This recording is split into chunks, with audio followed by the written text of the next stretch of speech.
First, you're going to establish knee-hip connection. Secondly, by using the techniques we discussed earlier, you're going to bring in a hip frame and a chin lever with your thumb in your opponent's armpit. Third, you're going to bridge into your opponent with one leg. You're going to move your hips away from him and reestablish elbow-knee connection. Can you just pop up here for a second?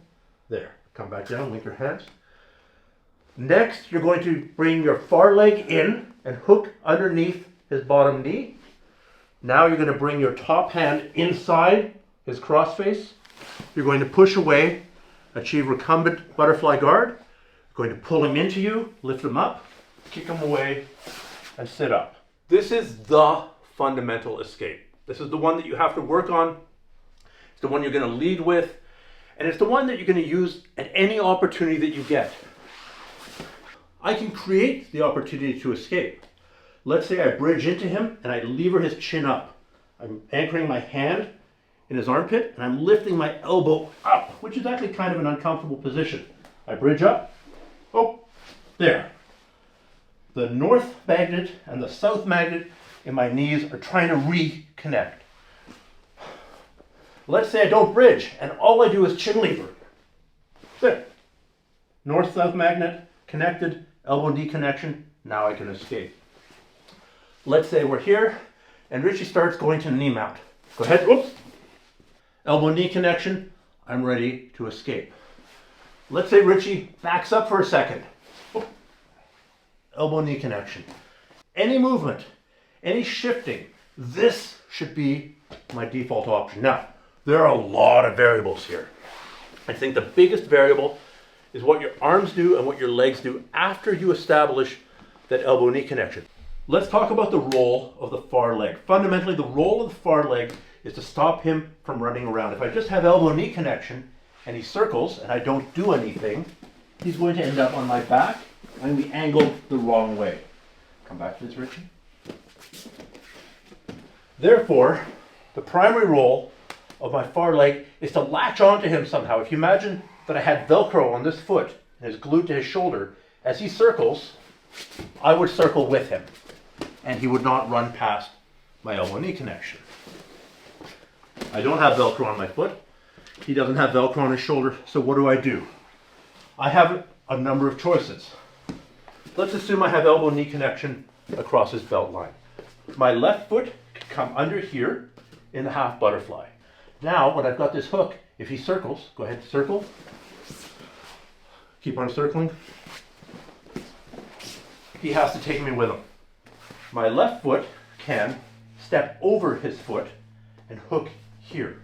So I have elbow-knee connection and I bring this over the back. I'm hooking down with my heel in his hip. Again, I'm not going to use my hands at all. Circle, please. Again, I can go for a ride. My left foot can step on my own foot. We're going to cover this in a minute in the context of breaking a really stubborn cross-face grip. My left foot can also step on his hip. It's like a front kick to the hip. My left foot can also come in to a knee shield position. Where we're here, I bring my knee in, basically bringing my knees together, and then flaring my knee out so it's on the shoulder. As long as I have the tricep control here, as he rotates, I go with him. My left knee, or my left leg rather, can also come over into a lasso position. So long as I have some control on his wrist. As he circles, I'm going to go for a ride. And finally, if I'm worried about him running around, my left leg can come over his head. This is a high leg position. Now, a good opponent will go to your back here. So you have to know that's coming, and you have to have an answer. Go back, please. So we're here. I've got my hip frame, I've got my chin lever, I've got my knee-hip connection. I bridge in, I establish elbow-knee connection. I bring this leg over. He begins to circle. I'm making a frame on his neck. As he's beginning to circle, drive into me. I come up, and I have Granby. I've moved from pin escapes back into guard retention territory. I'm moving further and further and further away from him. My favorite option, nice work if you can get it, is after you've established elbow-knee connection, he gets lazy with this arm. This arm's kind of floating around. I'm going to swing my leg in a big motion past his head. in a swinging omoplata setup here. Now, realistically, he's probably going to roll, and I'm probably going to sit up, and I'm going to end up on top. Although if you're an omoplata expert, then there are many techniques that you can do to follow up and to prevent the roll. But look at it this way. You just started on the bottom in a terrible position. You managed to escape, get elbow-knee connection, and now you've reversed the position using the omoplata. That's a great reversal of fortune for you. So if the guy's arm is floating around there, hit him with an omoplata.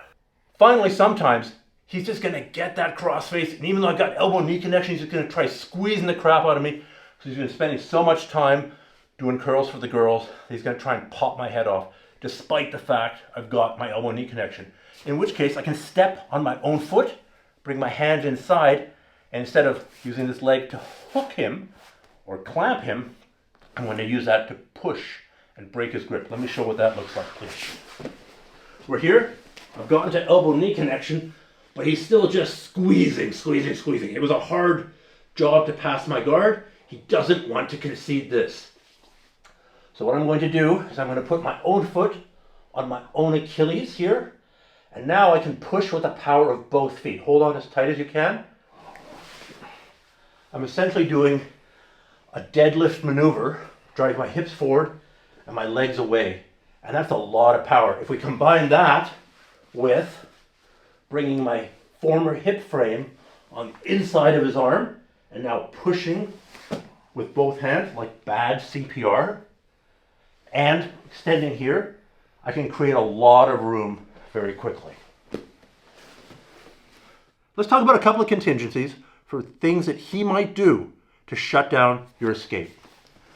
If we're here and he's not clamping his arms super tight, if his arms are not linked together and he's not squeezing, and I get elbow-knee connection, a very common response is for him to take his top arm and push my near knee down and repass and then re-establish side control. So I did all that work. I got my frames into place. I bridged, I levered, I moved my hips out, and he just passes it again, essentially with an abbreviated Toreando pass.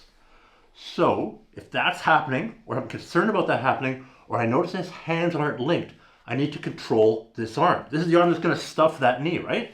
If I'm here, this is the arm. His top arm is going to transfer from my head down to my knee. By now it's too late. So what I'm going to do is when I have elbow-knee connection, I'm going to pull this arm up. It's almost like I'm doing a cutting arm lock. The odds of doing a cutting arm lock from here are pretty low, but what I'm essentially doing is I'm pulling this arm away, and I'm bridging away, which makes it further for him to run around, giving me more time to bring my far leg in and hook his leg, especially with that low butterfly. So beware of his top arm releasing to stuff down into the Toreando. Second thing to avoid is you screwing up by doing this. You've done all the fighting. You made elbow-knee connection. Now you're desperate to get him further away. So I put my hand on his hip and I push away. If I go too deep here, he can intentionally or accidentally swivel his hips and crunch down into a wrist lock. I have severely hurt a training partner in the past, accidentally. I didn't mean to do this. I was a blue belt. The guy still has a screwed up wrist. So if you're on top, be careful of the violent wrist twist, especially when the elbow hits the ground. There. And if you're on bottom, be careful putting your hand too deep. You want to kind of put it right at the edge. His iliac crest is here, and I want to take the bones, the bas root and clubbing bones, and put them right on the iliac crest. This way, if he turns his hip hard, go, my hand comes free.